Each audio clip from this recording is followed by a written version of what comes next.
Hemos hablado con el ufólogo Antonio Rivera, investigador que, entre tantos libros como ha publicado, ha sacado en el año 1975 uno titulado Operación Rapa Nui. Está dedicado íntegramente al estudio de la isla de Pascua.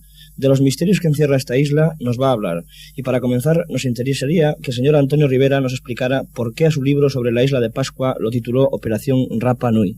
Operación Rapa Nui.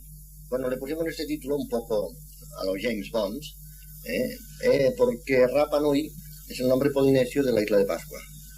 La isla de Pascua, descubierta en 1722 por el almirante holandés Roggeveen, ha tenido varios nombres. Por ejemplo, el nombre indígena más antiguo que conocemos es Mata Kiterangi. Mata Kiterangi quiere decir los ojos que miran las estrellas. Otro nombre antiguo, anterior a Rapa Nui, es Tepito o Tegenua, que quiere decir el ombligo del mundo. Eran los nombres que les daban sus propios habitantes. Luego, cuando el almirante holandés Roggeveen la descubrió, como esto ocurrió el día de Pascua Florida en 1722, la bautizó Pasch Island, que quiere decir Isla de Pascua en holandés.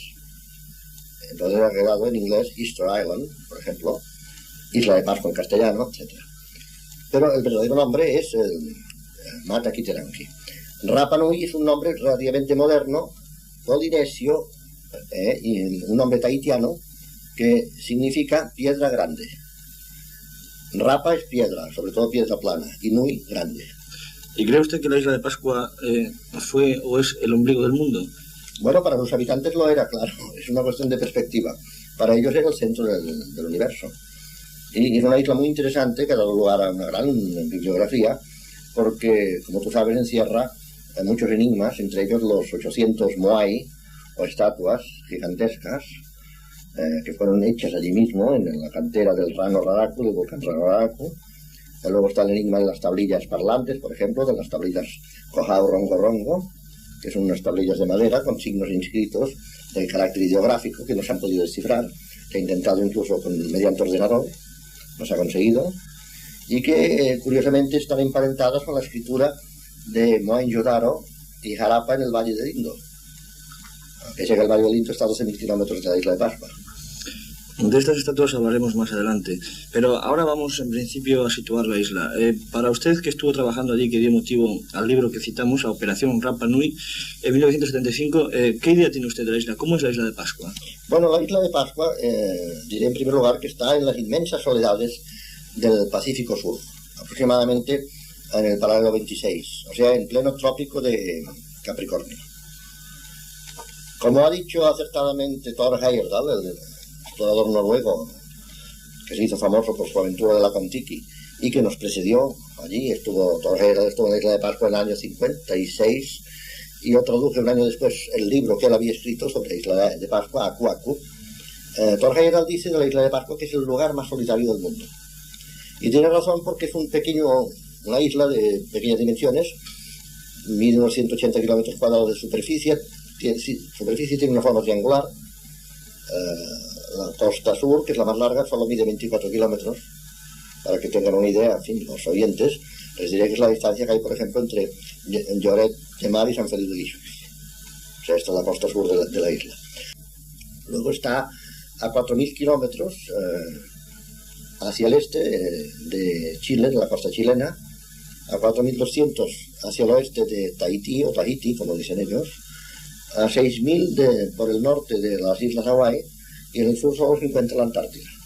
O sea, que es un lugar absolutamente solitario.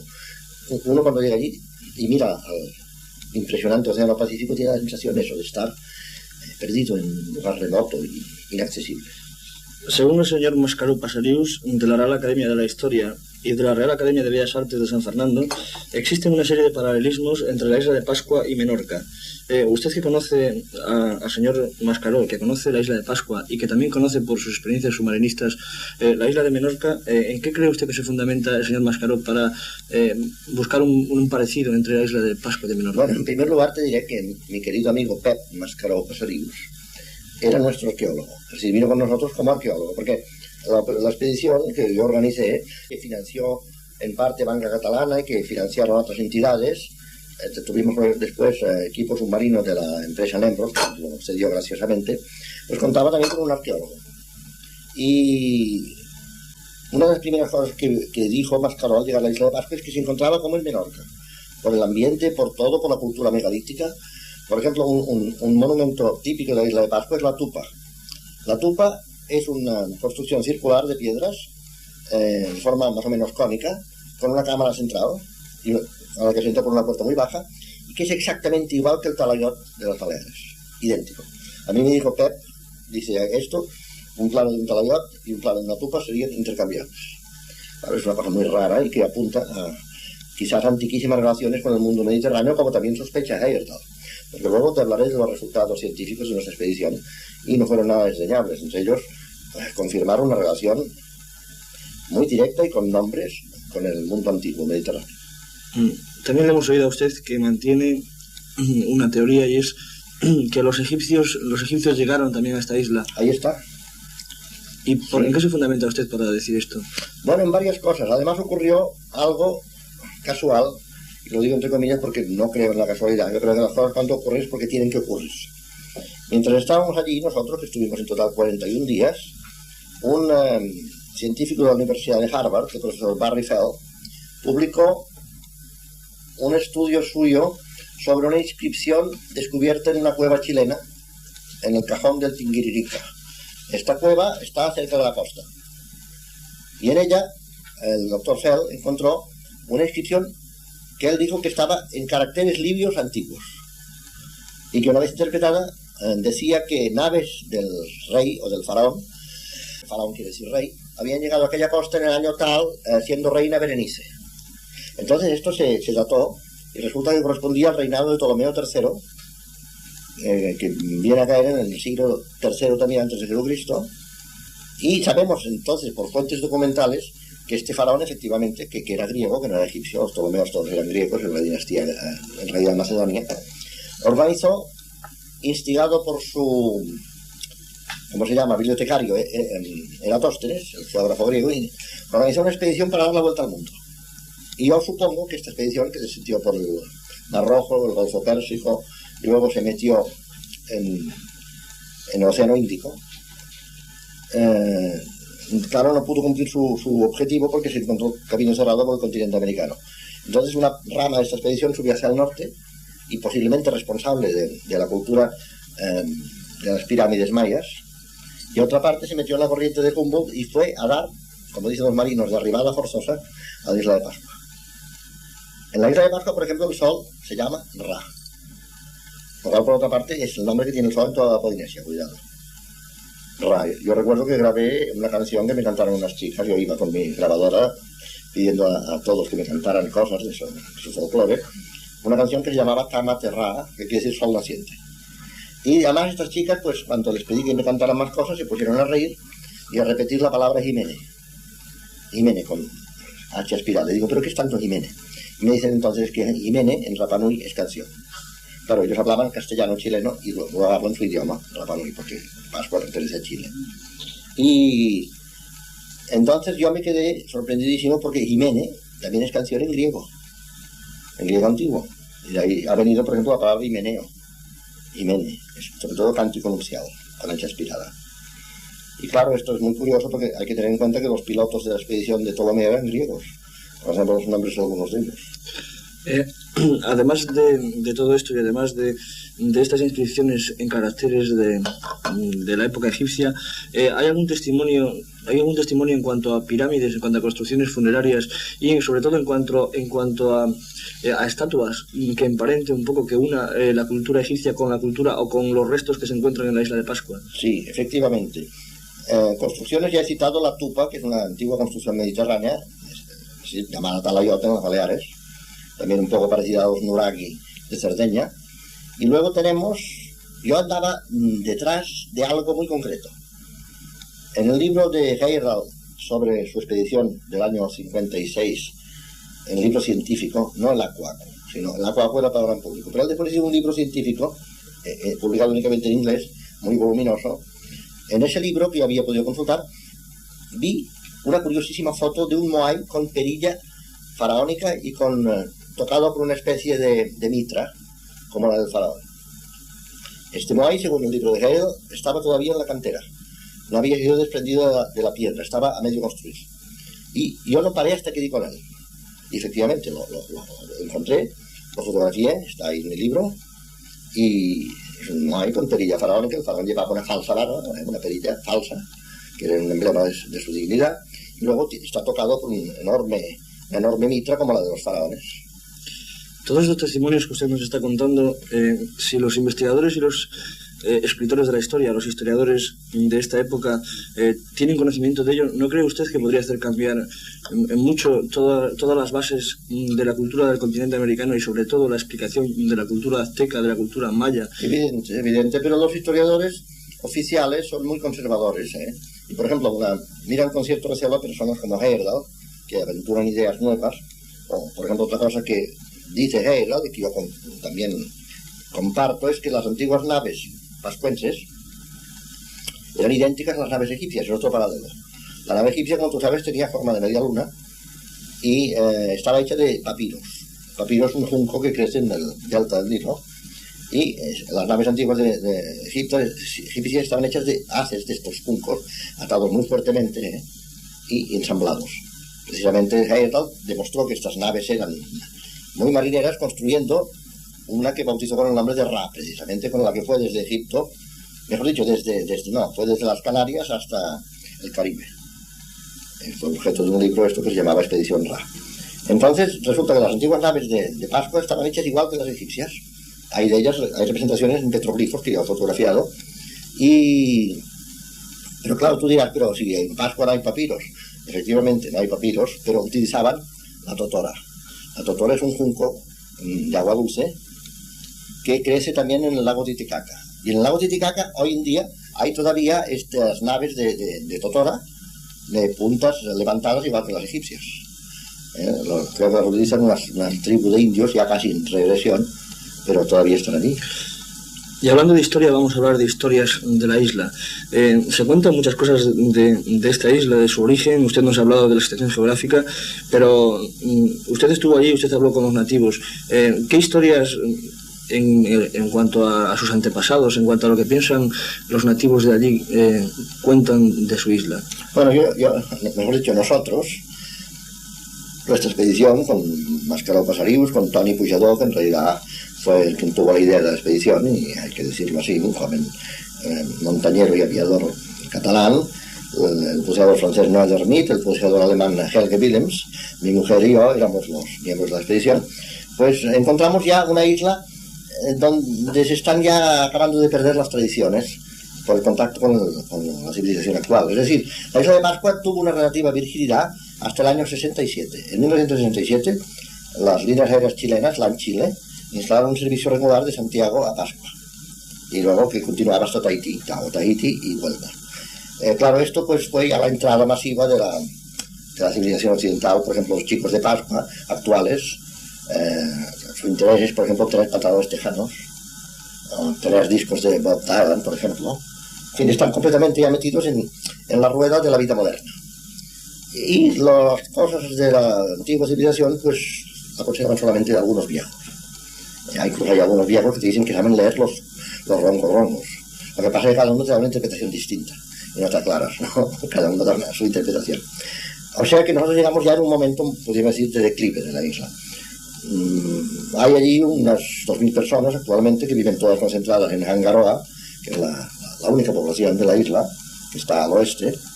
Y como anécdota curiosa te diré, porque claro, no todo tiene que ser arqueología, que un día pues me vino a ver un chico de la isla y me dice que los presos se han sublevado, los presos de la cárcel local. Yo les digo, ¿qué pasa? Que es político, que no están con Pinochet. Dice, no, dice, no es nada político, señor. Dice, es que están hartitos de la comida. Yo, ¿pero qué pasa? ¿Qué les dan? Dice, langosta. Dice, están hartos de langosta. Es decir, les daban langosta todos los días. Y estaban pues hartísimos. O sea, como nosotros comíamos langosta todos los días de venir. Al final, pues ya no la podíamos ni ver. Porque es una langosta muy insípida, debido a que las aguas son clarísimas. Por ejemplo, cuando nos echamos por primera vez al agua, mi compañero francés y yo creímos que el fondo estaría a 25 metros. Empezamos a bajar y lo encontramos a 50. Es decir, estaba como aquí mismo. Una claridad increíble, no hay contaminación, no hay nada allí. Y diré de paso, aprovechando que acabo de citar esto del buceo, que nosotros hicimos la primera exploración submarina metódica de la isla de Pascua. 50 buceos con límite de 50 metros de profundidad. Estamos hablando con el profesor Antonio Rivera, experto en el tema OVNI, el autor que más libros ha publicado en el mundo del tema de OVNI, y hablamos de la isla de Pascua porque él en 1975 sacó un libro que ya hemos hablado antes, Operación Rapa Nui. Sin embargo, en toda su historia personal, él fue fundador del CRIS, un centro de submarinismo en Barcelona, pionero, y además comenzó con Antonio Rivera y este grupo de submarinistas. Usted fue a la isla con una expedición y a usted quizá lo que más le interesaba, una de las cosas más interesantes para usted era el fondo submarino. ¿Cómo es el fondo submarino de la isla de Pascua? Claro, el fondo submarino de la isla de Pascua es inenarrable. Y te diré que después de mis 50 buceos en la isla de Pascua, he perdido ya todo interés por el fondo de nuestro Mediterráneo. Es decir, ahora a mí no me interesa bucear aquí, porque equiparse es una cosa que lleva mucho tiempo, muy trabajosa, en fin, es una operación muy engorrosa, y meterte en el agua para tener una visibilidad de 2 metros como premio a tu esfuerzo, pues no merece la pena.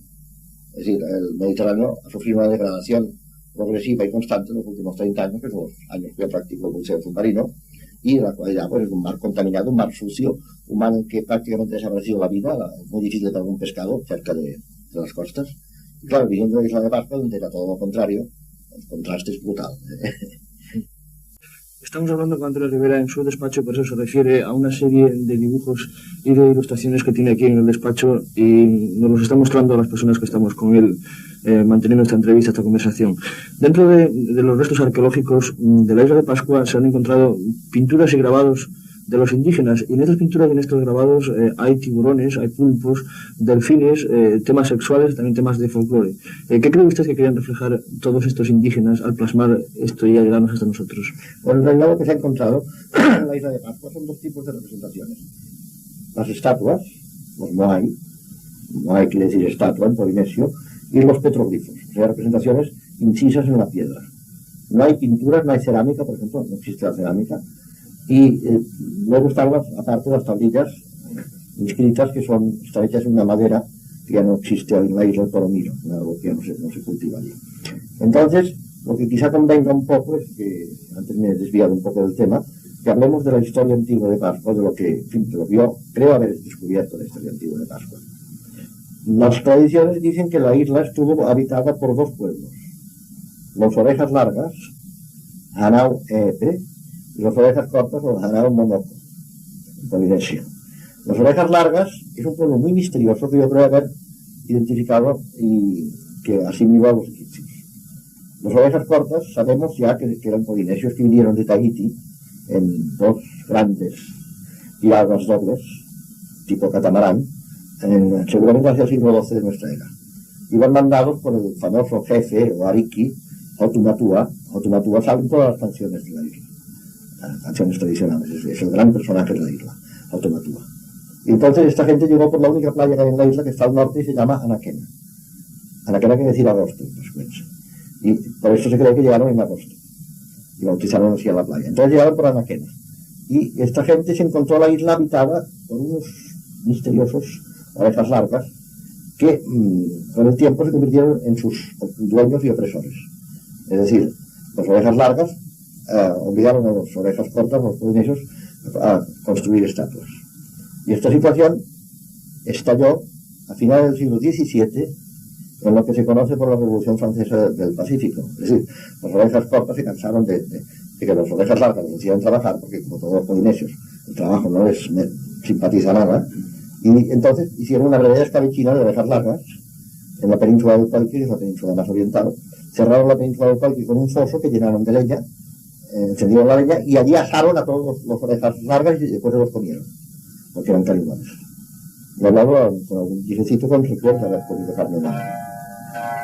Y me decía que estaba muy rica, dice, era para chuparse los dedos, dice, pero los dedos del muerto, dice, no los dedos tuyos. Entonces, se salvó solamente una oreja larga, un tal Oronoide, que estaba casado con una mujer oreja corta. Y su familia todavía existe, la familia Tan, todavía, y tienen unas peculiaridades muy curiosas, son pelirrojos, por ejemplo, y de ojos azules. Entonces yo creo que sí, que ocurrió esto. Y a partir de esta Revolución Francesa del Pacífico, los nativos empezaron una vida desenfrenada de orgías, se habían liberado de sus opresores, dejaron de trabajar y pasaron el día cantando y bailando. Así los encontraron los holandeses, por ejemplo, así los encontró Felipe González de Aedo, cuidado.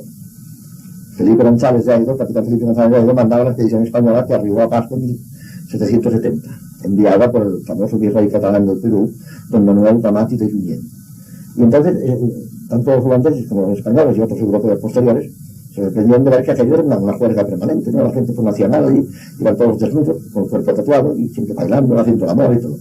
Y se dedicaban a otra cosa también muy significativa, que a mí me da una pista, a derribar estatuas. Porque las estatuas le recordaban a sus opresores. Es lo que ellos decían en polinesio, que es derribar estatuas. Y yo creo que esto es una cosa que ocurre en todas las revoluciones, nosotros lo hemos vivido. Cuando hubo principio de nuestra guerra civil en el 36, hubo unas quemas de conventos tremendas, ¿no? Los que no estaban conformes con la religión católica, pues se iban a quemar conventos. Luego, ahora mismo, hay una retirada de estatuas del general Franco, por ejemplo. Allí, como la Virgen general Franco y el convento, pues se dedicaban a derribar noáis. Estamos hablando de las estatuas.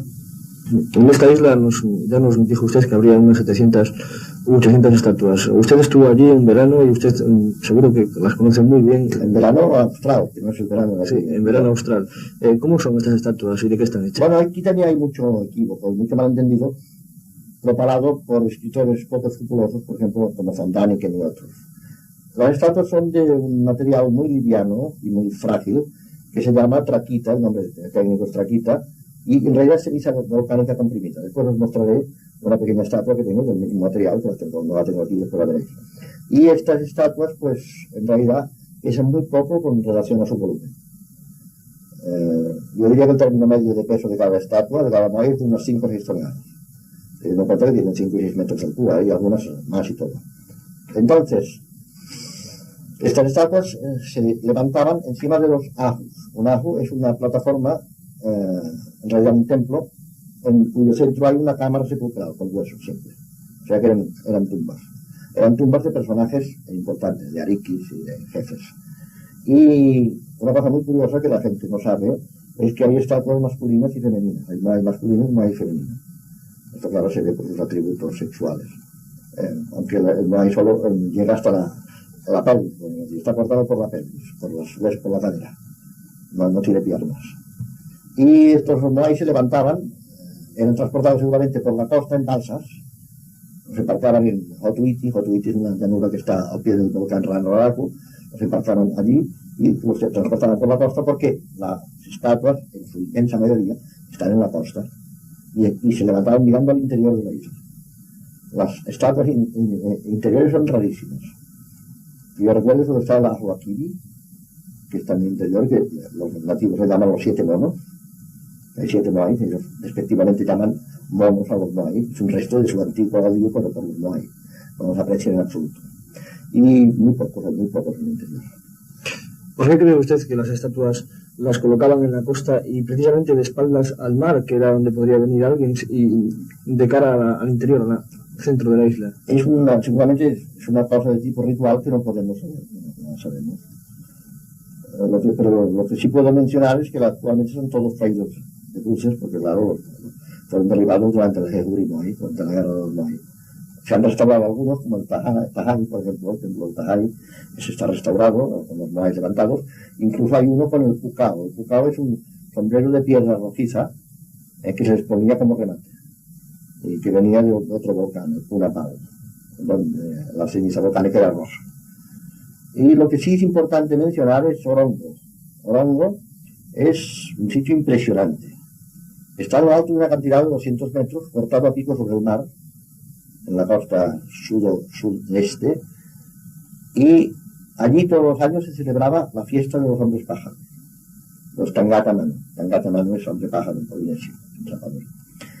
Y actualmente es un lugar que está decorado por muchos jeroglíficos, petroglifos mejor dicho, que representan hombres pájaros. El hombre pájaro es un ser de 4 patas, más o menos antropomorfo humano, con cabeza de pájaro. Es el único sitio de la isla de Pascua donde he encontrado una posible influencia, vamos a decir, extraterrestre, entre comillas. Supongamos que en épocas pretéritas vino una nave extraterrestre y manera de representar hombres que volaban, pues así, como hombres con cabeza de pájaro. Es una pura hipótesis, ¿no? Entonces, una vez al año se reunían allí todos los jóvenes de la isla y tenían que bajar o tirarse por una cantidad de 200 metros, resultaba que se mataban muchos, y ir a nado a un grupito de 3 islas que está frente a Orongo, que se llaman los Motus: Motu Iti, Motu Nui y Motu Caucau. Y en el Motu Nui, que es el islote mayor, anidaba un pájaro, el pájaro manutara, que seguramente es un charrán, una gaviota marina, y el primero que volvía con un huevo del pájaro manutara era elegido Ariki, el religioso, para el resto del año. Era una dignidad superior incluso a los jefes de tribu, de las 30 tribus que había entonces en la isla. Hay algunos escritores como Eric von Däniken que encuentran un cierto parecido de estas estatuas con robots. ¿Usted alguna vez tuvo esta impresión de que se parecieran a robots? No, a mí en absoluto. Yo encontré que eran estilizaciones de la figura humana, bastante toscas, pero no. Lo que pasa es que a von Däniken le interesa decir esas cosas porque, claro, hace vender más libros. ¿Encontró usted algún parecido de estas estatuas con algún fundamento mágico? No, lo que ocurre es una cosa, que aunque a nosotros nos parecen todas iguales, pasa un poco como con los chinos. En realidad eran retratos, cada uno de ellos de un personaje. Y como he dicho antes, había masculinos y femeninos. O sea que, al ser, claro, tan toscas, pues resulta muy esquemáticas y parecen todas iguales. Otra cosa, todas llevaban ojos color blanco y pupila negra de obsidiana, que solo se descolocaban después de haber situado el moai sobre el templo, sobre el árbol. Entonces se decía que se les abrían los ojos. Los japoneses antiguos decían que abrían el ojo de la estatua, y este ojo pues era esto. Actualmente ninguna de ellas lleva el ojo de color blanco. ¿Hay algún parecido de estas estatuas con alguna estatua egipcia, como por ejemplo la Esfinge de Gizeh o algunas que se encuentran ahora por allí? Yo diría que son hechas no por artistas. Las estatuas egipcias eran hechas todas por artistas, por escultores. Si admitimos la hipótesis egipcia, quienes arribaron allí era un grupo de náufragos, un grupo de marineros, que hicieron lo que pudieron. Trataron a su manera de recordar la patria perdida, quizá haciendo estatuas, pero claro, les salían muy toscas, les salían muy mal. Todas ellas tienen las orejas largas, esto es muy interesante. En esto también hay un paralelo con los viracochas del Perú. Viracochas del Perú, que en la casta dominante tenían orejas largas, les llamaban los españoles orejones, un signo de la dignidad de la nobleza. Nos ha explicado ya un poco el origen de estas estatuas, pero ¿qué teoría mantiene usted sobre la forma en la que fueron hechas y sobre todo cómo pudieron ponerlas en pie? Bueno, es que esto ya está perfectamente demostrado ahí, ¿no? Mira, en la cantera del Rano Raraku hay todavía docenas de estatuas en los más diversos estados de construcción. La forma como las hacían era la siguiente.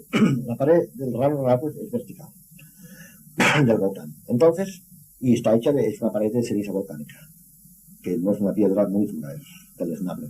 Mi mujer, trepando por los laderos del volcán, para pasar de un moai tendido al superior, se agarró al moai de arriba y se quedó con un trozo de moai en la mano, se cayó y se hizo bastante daño en las piernas. Podría haberse hecho mucho más.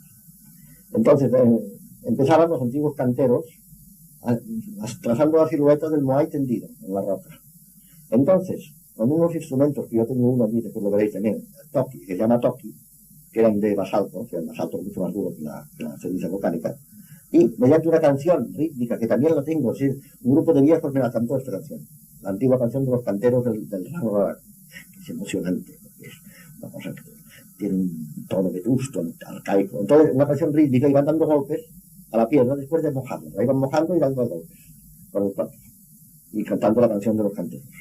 Y de esta manera iban ahondando por encima de la estatua y luego hacían un corredor por detrás. Y finalmente la estatua quedaba unida a la piedra por una especie de quilla en la parte inferior. Esta quilla se iba perforando hasta que quedaba sostenida solo por 2 o 3 puntos. Y entonces ya la estatua estaba preparada para ser bajada al llano. Y la bajaban mediante sogas, que nosotros estuvimos en el alto del volcán y vimos los Pumahari. Pumahari en Rapa Nui quiere decir lugar de las cuerdas. Son unas cuerdas desgastadas por el roce con las sogas, donde se instalaba este sistema de sogas y poleas seguramente, y bajaban poco a poco la estatua al llano. Después de cortar los 3 últimos puntos de sostén. Y una vez en el llano, se lo llevaba seguramente en un trineo de madera, porque en la isla de Pascua antigua había árboles importantes, no como ahora que apenas hay vegetación, solo hay troncos, o sea, la hierba alta, y entonces bajaban la estatua hasta el embarcadero, donde las ponían sobre balsas y las transportaban por todo el perímetro de la isla. Esto es el proceso de construcción de las estatuas. Heyerdahl encontró en el cráter del Rano Baracu unas hachas.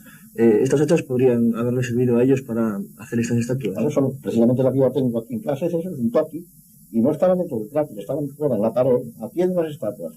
Porque ocurrió una catástrofe geológica en la isla de Pascua que estaba perfectamente datada, siglo IV de nuestra era, una tremenda erupción volcánica que interrumpió de golpe los trabajos de los canteros. Es decir, esta gente pues dejó las herramientas y se fue corriendo porque empezaron a caer piedras del cielo, bombas volcánicas, ceniza, una cosa comparable a lo que pasó en Pompeya.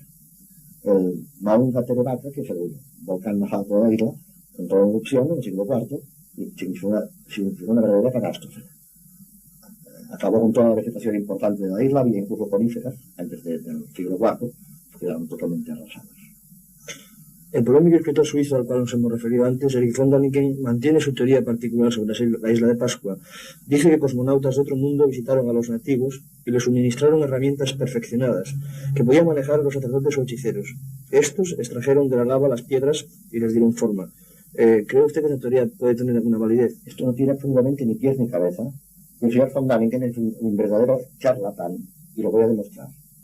Yo estuve en la isla de Pascua 41 días. Pregunté a los nativos si había estado allí un señor llamado Erich von Däniken. Se me echaron a reír y me dijeron, sí, aquí estuvo. ¿Y cuánto tiempo estuvo? Pues estuvo de avión a avión. Estar en la isla de Pascua de avión a avión significa 4 días. Es decir, el avión aterriza en Mataveri, el aeropuerto de Pascua, sigue a Tahiti y a cabo de 4 días vuelve. Y entonces yo digo, bueno, durante los 4 días que hizo. Dice, se pasó 3 en el hotel bebiendo whisky con hielo porque decía que hacía mucho calor. Y al cuarto se fue al volcán, al Rano Baracu, a hacerse fotos entre las estatuas, para demostrar que había estado allí. Yo, francamente, un señor que hace esto, pues no me lo tomo en serio. Además, las 2 afirmaciones que se contienen en sus 2 películas, Erinnerung auf die Zukunft, el Zurück zu Sternen, si recuerdos del futuro, el regreso a las estrellas, son absolutamente descabelladas. Este señor dice que los maíz pesan cientos de toneladas, lo cual es absolutamente falso. Como repito, el peso medio del maíz son 4 o 5 toneladas. Luego dice que son inatacables para las herramientas más duras. Entonces resulta que en mi casa tengo una herramienta durísima, que es mi mujer. Porque mi mujer se llevó un trozo de maíz en la mano. En fin, habría que revisar todo esto, ¿no? Porque, repito, no tiene pies ni cabeza. Esta cosa no se dice el señor Däniken porque hacen vender muchos libros, ¿no? Porque a la gente le gusta el libro. Y como nunca pensó que un españolito llamado Antonio Rivera estaría en la isla de Pascua, claro, pues por ahí se le ha colado la mentira. Con este españolazo que es Antonio Rivera, vamos a hablar del tema OVNI y su relación con la isla de Pascua. Usted es un experto en el tema OVNI, seguro que usted estuvo muy interesado no solo en el fondo submarino, sino en el fondo terrestre y sobre todo en el fondo o la altura extraterrestre. ¿El misterio que rodea esta isla influye para que sean frecuentes los avistamientos OVNIs? Bueno, yo te diré una cosa, que mi editor me anticipó $500,000 de pesetas, a cuenta de mis derechos de autor, cuidado, no me regaló nada, pues nos cobró hasta el último céntimo, para que escribiera un libro sobre la isla de Pascua al estilo de von Däniken. Yo dije, yo escribiré un libro al estilo de Antonio Rivera, ¿no? Y si no le gusta, pues que fastidie. Él quería que metiera extraterrestres a manta en el libro, ¿no? Por todas partes. Yo lo único que encontré que puede tener alguna relación con extraterrestres es lo de Oroño, repito. Luego, pregunté naturalmente a los nativos si habían visto ovnis, habían visto estas cosas, ¿no? Que daban platillos volantes. Y me contaron algunos casos interesantes, todos ellos centrados en un triángulo que tengo delimitado en el mapa, un triángulo en las cercanías del Rano Baracu. Ahora, son observaciones completamente normales y corrientes en el sentido para un zoólogo, claro. Por ejemplo, un cilindro en el cielo, que salía de todas las pequeñas naves, la famosa nave nodriza, ¿no? Luego hay un aterrizaje, me contaron un aterrizaje con un señor iba con su jeep, con un camino de tierra y vio una luz muy potente que tomó por los palos de otro coche, y entonces un objeto posado en el camino. En fin, pero todo esto es clásico, dijéramos. O sea que yo llegué a la conclusión de que el fenómeno OVNI se ha manifestado en la isla de Pascua, exactamente igual que en otro lugar del mundo, sin nada de particular. ¿Los nativos le dan importancia a todas estas luces raras que ven? Bueno, claro, en primer lugar, los nativos son muy supersticiosos. cualquier cosa es fantástica para ellos. Por ejemplo, mi mujer un día se fue a bañar sola a un lugar cercano a donde estábamos. La costa es muy accidentada, muy rocosa, todos son lenguas de lava que entran en el mar, es muy peligroso, ¿eh? Y además una cosa que no sabíamos es que cada 5 o 6 horas en el Pacífico, la que viene después es muy alta. Y mi mujer, que no sabía esto, pues esa ola la pilló desprevenida, la tiró al suelo y se hizo daño en las piernas. Y volvió a casa renqueando con sangre en las piernas. Entonces las 2 chicas nativas de la casa dijeron, esto le ocurrió a la señora Trini, porque se fue a bañar sola y un acuacu la empezó. Un acuacu es un pequeño genio. Los acuacos intervienen por todas partes en esa época. Son tremendamente supersticiosos. ¿Usted tiene idea de que, o tiene noticias, mejor dicho, de que los investigadores del tema OVNI, investigadores serios, ¿no?, como Eric von Däniken, tienen conciencia, o saben, tienen noticias de existencias serias y reales de avistamientos OVNIs en la isla de Pascua? Bueno, yo creo que los únicos avistamientos que conocen los investigadores de OVNIs en la isla de Pascua son los que yo recojo en mi libro, porque antes nadie se había preocupado de buscarlos. Tengo grabado una entrevista con el único pascuanche que tiene estudios superiores, que es Alfonso Rapu. Este hombre tiene 8 años de universidad en Santiago de Chile, es una persona culta, totalmente culta, ¿no? Y este hombre pues, fue testigo de un avistamiento, me lo conté con todos los detalles. Según el científico Maurice Chatelain, que participó en el proyecto Apolo de la NASA, hemos sido visitados por extraterrestres, y así lo explica en 2 de sus libros, que están editados en la editorial Paz de Janés, que se titulan Nuestros descendientes llegados del cosmos, y el último que ha sacado, El tiempo y el espacio. ¿Cree usted que no solo por los testimonios, porque según usted no tiene nada de trascendentes, de la isla de Pascua, según todos los testimonios que usted ha ido recogiendo ya concretamente del tema OVNI, la teoría de Maurice Chatelain es cierta, de que en realidad hemos sido visitados por extraterrestres? Efectivamente, precisamente yo ahora estoy trabajando en un libro, en mi próximo libro, que se llamará Contactos y Contactados, donde abordo un problema muy espinoso y muy resbaladizo, que es el del supuesto contacto de determinadas personas con presuntos extraterrestres. Vuelvo a utilizar la terminología del Ministerio del Interior. Supuestos y presuntos. Entonces empiezo precisamente por los tiempos bíblicos. La Biblia es una cantera de lo que hoy llamaríamos casos ufológicos. Tiene, en fin, una riqueza de casos increíble. Tal desde la visión de Ezequiel hasta el rapto de Elías, la aparición reiterada de ángeles, que no eran en absoluto señores con alitas, sino que eran hombres normales y corrientes como nosotros, mensajeros, lo que significa la palabra ángelos en griego y hebreo también. O sea que sí, efectivamente, yo creo que hubo una época en el pasado que hubo una intervención muy directa y muy activa en la vida y en la historia humana, quizá más que ahora, más que en nuestra época. Resumiendo un poco, porque ya se nos está acabando el tiempo, ¿por qué le ha atraído a usted la isla de Pascua? Y le seguirá atrayendo, supongo. Bueno, a mí me atrae todo, en principio todo insólito, todo misterioso. Es un rasgo de mi carácter, que lo tengo desde que tenía, pues, 10 años. A 10 años escribí una novelita sobre un viaje al planeta Marte, luego pegaba artículos sobre cosas raras en Laura, etc. Es un rasgo simplemente sustancial en mí. A pesar de su eterna juventud, ya que ha cumplido sus segundos 32 años... Ahora soy eterno, no insistas demasiado. ¿Volvería a ir a la isla de Pascua? Ah, pues sí, mañana mismo. Ahora, más que la isla de Pascua, me interesa mucho ahora otras islas, las misteriosas islas esféricas, o Doberti. De ellas me ocupo en mi último libro, Las máquinas del cosmos, y con más extensión en el que va a salir ahora, en el túnel del tiempo.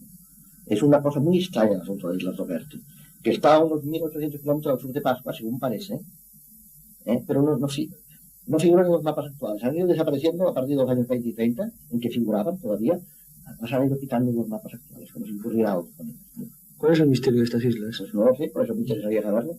Se ha constituido un fantasmal estado esférico, cuya lengua oficial es el Esperanto, que incluso editó una emisión de sello con temas espaciales, hizo una declaración amenazadora, firmada por un tal mayor general Tarasov, un hombre ruso. En fin, es una cosa que parece sacar de una novela de Julio Verne, muy misteriosa. Todo esto, ya digo, me ocupo con extensión en mi libro. ¿Tiene algo que ver estas islas con la cultura de la isla de Pascua de la que estamos hablando? Bueno, en las antiguas leyendas de Pascua se habla de una tierra que está al sur de Pascua, y que tiene nombre y todo, ahora no recuerdo el nombre que le dan. Pero en los mapas que yo he podido procurarme de estas misteriosas islas, hay toponimia Rapa Nui. Por ejemplo, una de ellas que tiene un lago muy grande en la parte central, el lago se llama Rapa Bai. Rapa Bai en Rapa Nui se interpreta por agua brillante. O sea que es curioso. Ahora, por otra parte, estos dos mapas de las islas Doberti o Hesperides, exactamente iguales, figuran en dos obras de Julio Verne. en la isla misteriosa, o sea, que una de las islas es la isla misteriosa, y en la otra es una novela de Verne que se llama 2 años de vacaciones. País extenso, asunto rarísimo. Estamos encantados de oír al señor Antonio Rivera que nos hable de su libro, su viejo libro, porque ya fue editado en 1975, titulado La Operación Rapa Nui. El tiempo se nos acaba, le damos las gracias por esta amable charla y además muy interesante sobre el tema de la isla de Pascua y nada, muchas gracias. Gracias a vosotros.